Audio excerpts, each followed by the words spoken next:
Hey everybody, this is Pete Barmalazzi welcoming you to another class session.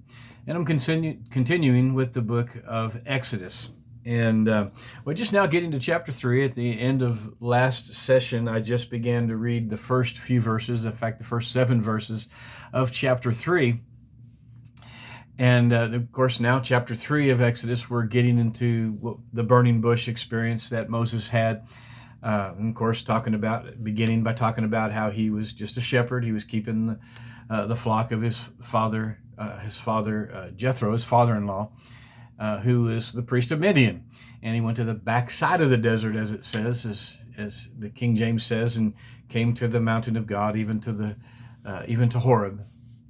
And then how the angel of the Lord appeared in a flame of fire. It's kind of interesting. I have heard people say that the phrase angel of the Lord in the Old Testament was often Jesus pre-incarnate. So he wasn't known as the Messiah in the Old Testament. They knew about the Messiah because of the prophecies, but they didn't know the name Jesus. They didn't, or they did know the name Jesus. They didn't know that's what his name would be. They didn't know. So it was his pre-incarnate Messiah, because we know that it was God speaking out of the flame of fire, and yet it says the angel of the Lord appeared unto him. So sometimes he's referred to, of course, the word angel really just means a messenger. So he's the messenger of the Lord. And so he is the Lord, and he's the one. So he's called the messenger of the Lord because he wasn't so specifically described in the Old Testament until he came, was born a man, and took on the name Jesus. Of course, that's Jesus in English, Yahweh or Yeshua, excuse me, in the Hebrew language. Anyway, so all of this is taking place now. We just got done reading that, where God told him to come closer, or not to come closer, to take your shoes off your feet, for you're standing on holy ground. Now, first, I want to just kind of bring out a little side thought before I get into the burning bush, experience. It's interesting to note that in Exodus chapter 2 and verse 8, it says that his father-in-law's name was Reuel, but here it says that his name is Jethro.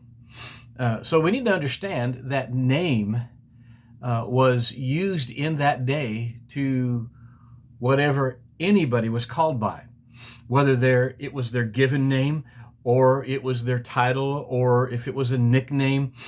It was just, all of that was called a name.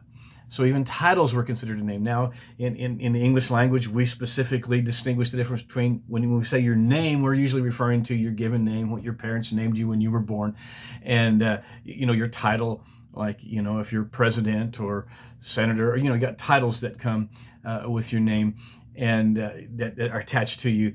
And so we distinguish those. But in the Hebrew, but as well even in the Greek, whatever you were called by is considered a name.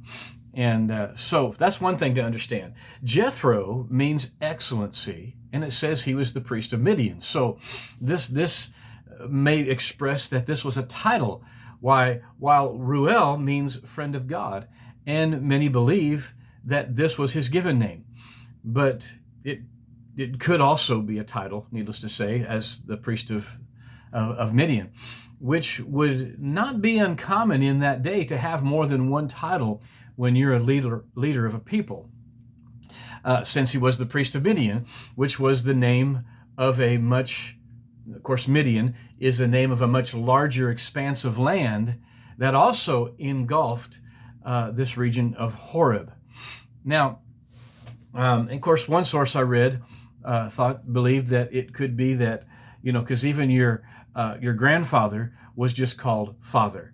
So some believe that, Reuel and Jethro, one referred to the father, one referred to, Reuel may have referred to the grandfather, since right here it says father-in-law was Jethro. And there's that possibility as well. So I'm not going to debate one way or the other as to what's more accurate. But that's the reason why you got two different names sometimes, and sometimes that might confuse us in our culture when we read things like that. Okay, enough about that. So now we come to where it says he came to the backside of the desert, to the Mount of God at Horeb. And Josephus makes this comment. He says, but some time afterward, taking his station, referring to Moses, taking his station at the mountain called Sinai, he drove his flocks there to feed them. Now, this is the highest of all the mountains thereabout, and the best of pasturage, the herbage being there good. Well, obviously, in that day, there was more foliage in that area of Saudi Arabia than obviously we see today, because for the most part, we see it as pretty barren. But anyway, let me continue with his reading, that the herbage being there good, and it had not been before fed upon, because of the opinion of men, that God dwelt there, the shepherds not daring to ascend upon it. Now, the Chumash says, in their footnotes, says, concerning the phrase, at the Mount of God, this was Mount Sinai, which would become known as the Mountain of God in the future, when it became the site where the Torah was given. The general area where the mountain was located was Horeb. Now, first I want to say is the Chumash is saying that, well, it's referred to as the mountain of God at that point only because later that's what it would become. However, Josephus implied the idea that there was the opinion of men that God dwelt there. So I'm not going to debate one way or the other on that either. We do know that for certain, once God did show up at Mount Sinai after the deliverance from Egypt, it became known as the Mountain of God, for sure, at least among the Jews. But I want to point out something interesting in the Chumash, that last statement that I read. It said the general area where the mountain, that is Mount Sinai, was located was Horeb. So they're basically saying that Horeb is the name for that general area, or we might say is the name of the region. Okay? There are only 17 times that Horeb is talked about in the Old Testament. It is used with phrases such as to Horeb, in Horeb, at Horeb, from Horeb. So none of these saying that it is a mountain, and thus confirm that it is the name of the region of land. And I say this because a lot of people think that Horeb is a mountain, when it was, in most references, it was not used that way. However, there are two references where people get the idea that Horeb was a mountain. And the first one is in Exodus 33:6, where it says, and the children of Israel stripped themselves of their ornaments by the Mount Horeb. Now, so I say, well, right there, see, it says Mount Horeb. And it's true. By the way the English is worded, it sounds just like that. But since Horeb is not a mountain, it is the region of land where Mount Sinai was located, that what's being expressed here in Exodus 33:6 is simply this, that the children of Israel stripped themselves of their ornaments by the mount in Horeb, or at Horeb, in Horeb. So it's referring to stripping themselves of their ornaments in Mount Sinai, which is in Horeb, is what the verse is expressing. Our translation of this verse sounds again like that Horeb is a mountain. But since it is not, it's expressing again the mount in Horeb, or expressing the region. The mount is Sinai, which is in the region called Horeb. Now, the second place that this occurs is in 1 Kings. And it says, and he rose and did eat and drink. And this is referring to Elijah. He rose and did eat and drink, and went in the strength of that meat 40 days and 40 nights unto Horeb, the mount of God. Once again, our translation of this sounds like Horeb is a mountain, but it simply refers to the mount, which is in the region of Horeb.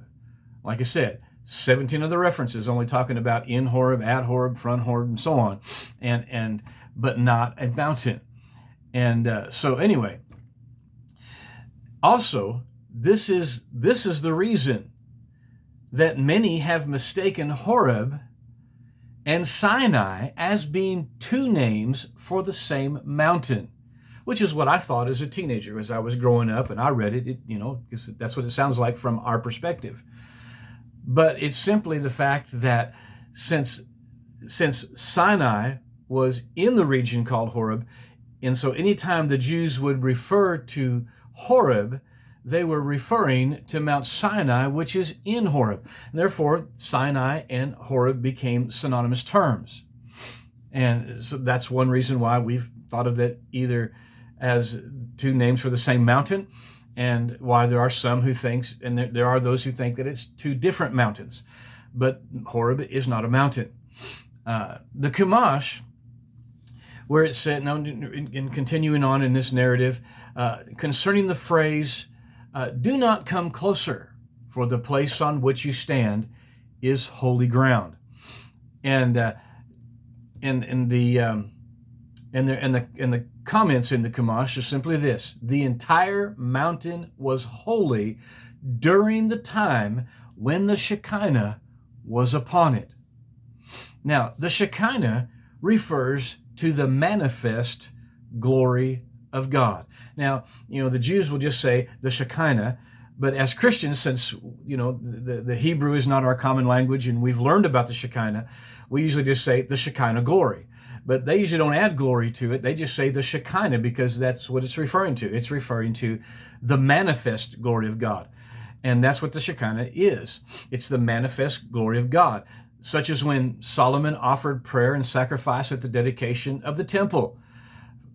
Fire came down to consume the sacrifice, and the glory of God filled the temple as a cloud. And this is brought out in 2 Chronicles chapter 7, first 3 verses. And you also see reference to this in 1 Kings 8, 10 and 11. And in one case, they couldn't enter the temple because of the glory cloud. And in another case, the glory cloud filled the Holy of Holies, and to where in the holy area where it says the priest couldn't stand to minister because of the cloud. And so we have been well familiar with God sending fire down to consume the sacrifice that Elijah had prepared for God when he challenged the prophets of Baal. Yet many have not been familiar with the fact that fire was sent down at the dedication of the temple, or the fact that God sent fire down on David's sacrifice at the threshing floor of Ornan on Mount Horeb, or excuse me, not Mount Horeb, on Mount Moriah in Jerusalem, where the Temple Mount is. Actually, the rock is where he set up his sacrifice. David set it up, and when God answered by fire, sending fire down from heaven to consume the sacrifice, that's why he knew that was the place where God wanted them to build the temple. It was there on the rock on Mount Moriah there in Jerusalem.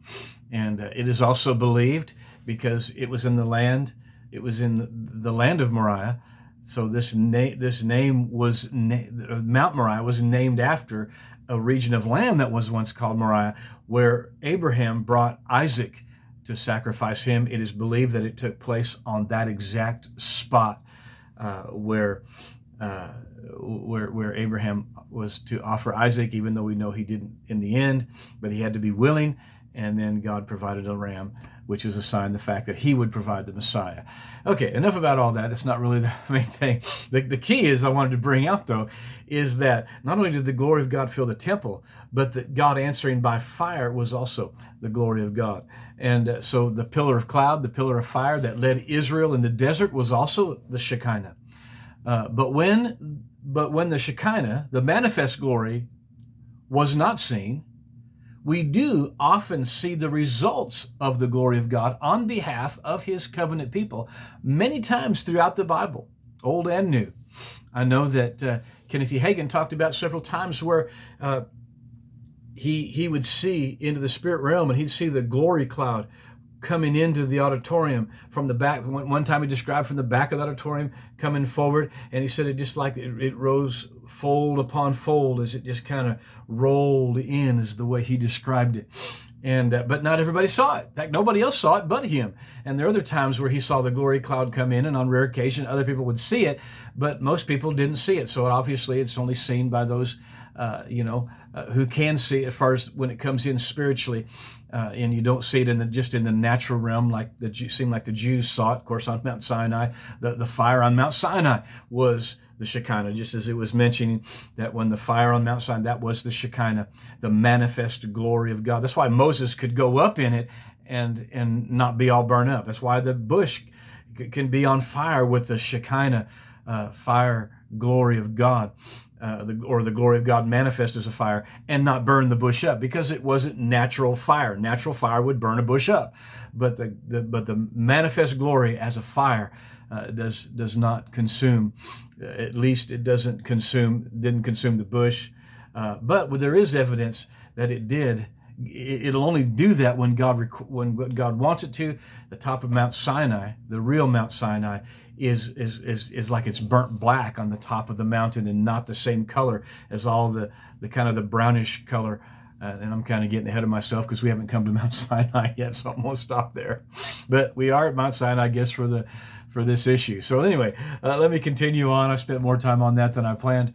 So then in chapter 3, verse 7, and all the way down through verse 12, we have, the Lord. Well, first of all, in verse 7 it says, "And the Lord said, I have surely seen the affliction of my people, which is in Egypt, and have heard their cry by reason of their taskmasters, for I know their sorrows. And I am come down to deliver them out of the hands of the Egyptians, and bring them up out of the land unto a good and large land, a land flowing with milk and honey." And then it lists all the inhabitants that are in that land at that time, which I'm not going to read off. He says in verse 9, "Now therefore, behold, the cry of the children of Israel has come to me, and I have seen their oppression whereupon the Egyptians oppress them. Come now therefore, and I will send you to Pharaoh, that you may bring forth my people, the children of Israel, out of Egypt." And Moses said to God, "Who am I that I should go unto Pharaoh, and that I should bring forth the children of Israel out of Egypt?"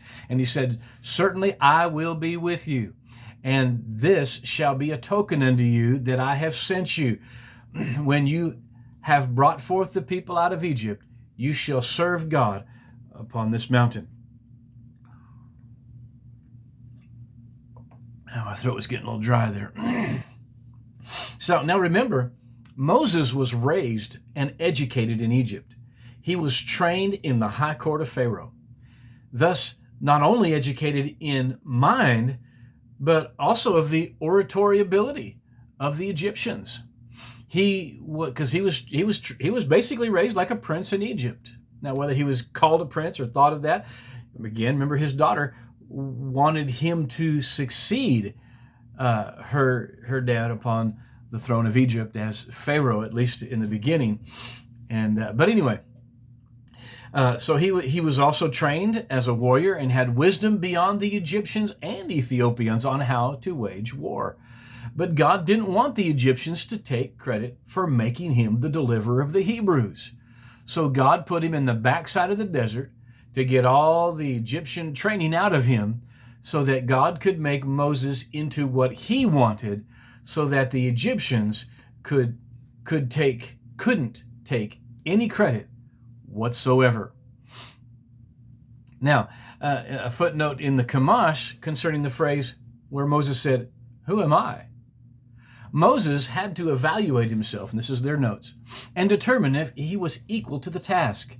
And this most humble of all men was convinced that he was not.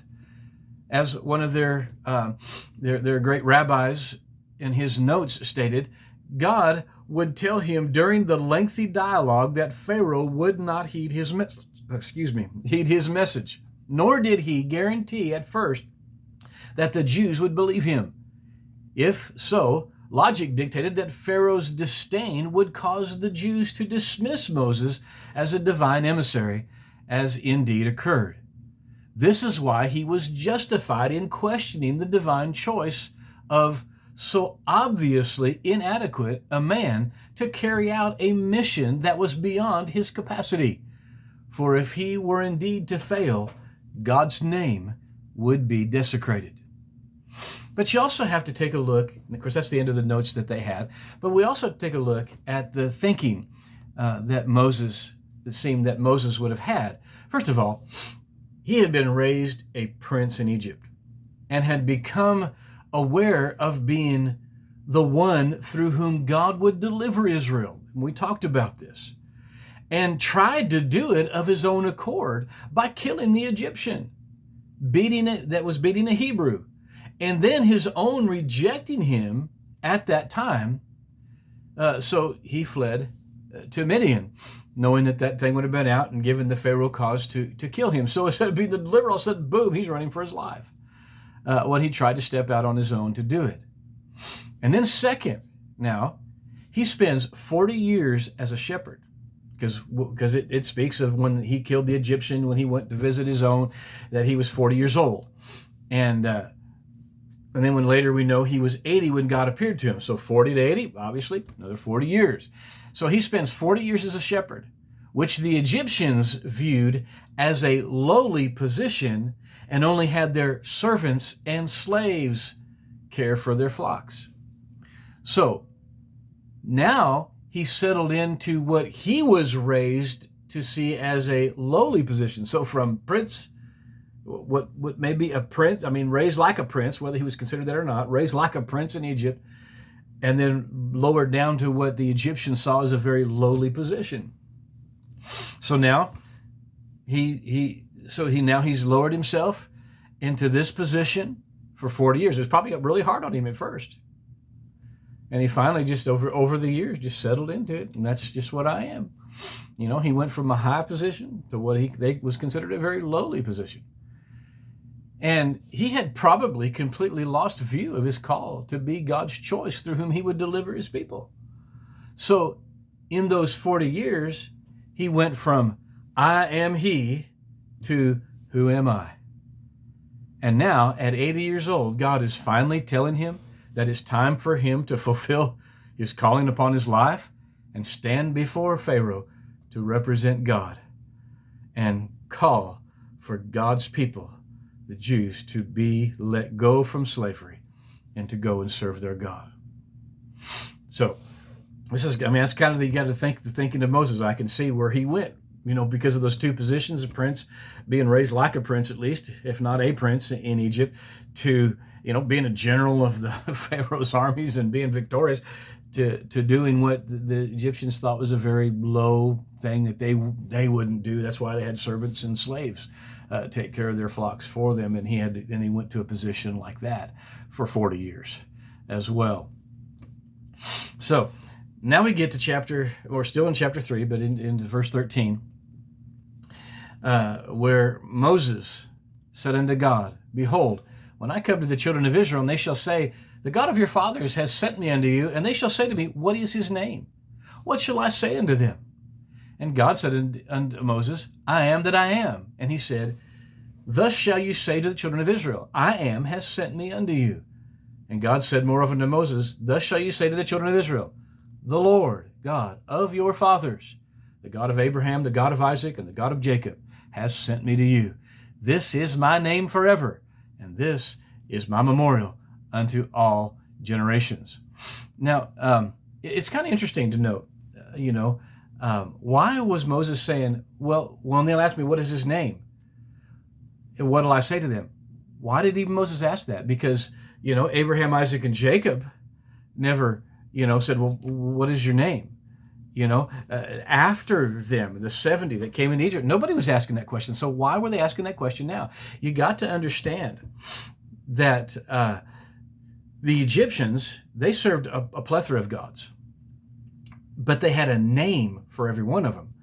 And when the Jews talked about our God that we serve, they were probably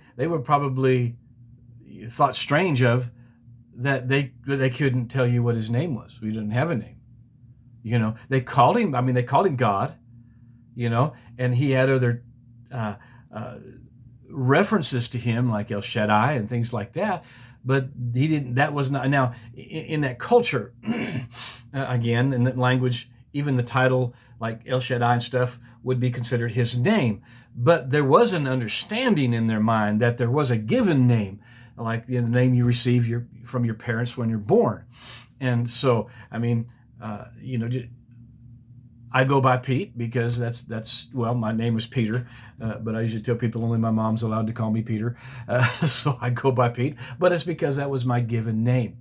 And it's understandable. So if I had a title and things like that, those are titles like doctor. Doctor's a title, but it's not their name. But in these cultures, it engulfs that idea. But they had the concept again that there was a given name, and so that they had given names, if you would, to their gods. And yet Israel, even though they called him, Elohim, which means God, and then of course called him, and then they understood him as El Shaddai, which was more of a title than a name, than a direct name as we understand it, as it's brought out as we'll read here in Exodus. But the Egyptians had names, and so they looked at, well, what is your God's name? And they couldn't say, well, this is like his proper name, if you would. They didn't have that. So that's why Moses said, because he knew that argument in Egypt. So when he comes before them, the Jews were wanting to know, well, what is his name? God's not spoken through anybody to give that out or anything until now. Because Moses asked. Notice God didn't rebuke him for asking, well, what is your name? He said, because he knew what they were going to ask because of their, over 200 years, or a little over 200 years in Egypt. That's been a question. Well, what's his name? And they haven't heard what his name is. That's why he already knew that was a question that was going to come up. That was obviously one of the questions foremost in their mind. But okay, what is his name? Well, his proper name, if you would. And so finally he said, this is why Moses asked it. Notice God again didn't rebuke him for asking the question. He understood why he asked the question, and he finally revealed what God chose, if you would, as his proper name, as his given name. Of course, he gave it to himself. He didn't have parents to give it to him, but he gave it to himself. And that's what we're seeing in this statement. And God makes the statement here, this is my name forever. So in this context, what is his name forever? Well, this begins with verse 13, where Moses is asking God for his name. So verse 14, he answers Moses saying, I am who I am. Or King James, that I am. I am who I am that I am. Who here is a pronoun, is a pronoun, thus who, not really that, as the King James says. And then he was told to tell Israel that I am has sent me to you. So many say that his Hebrew name forever is I am, or I am who I am is his name forever. And there's truth to that. And even though there is truth to that, as we'll see, but this statement comes in the direct context of God's next statement to Moses in verse 15, where he begins his next statement with, the Lord God of your fathers, this is my name forever. So his name is listed in the context of this statement. This is also confirmed in Psalm 83:18, where it says that men may know that you, whose name is Jehovah, are the most high over all the earth. And this is confirmed again in Jeremiah, but we've come to the end of our time. And so we'll take up here next time talking about the name of God that was given to Moses that we hold to even to this day. So thanks again for sitting in on this class session.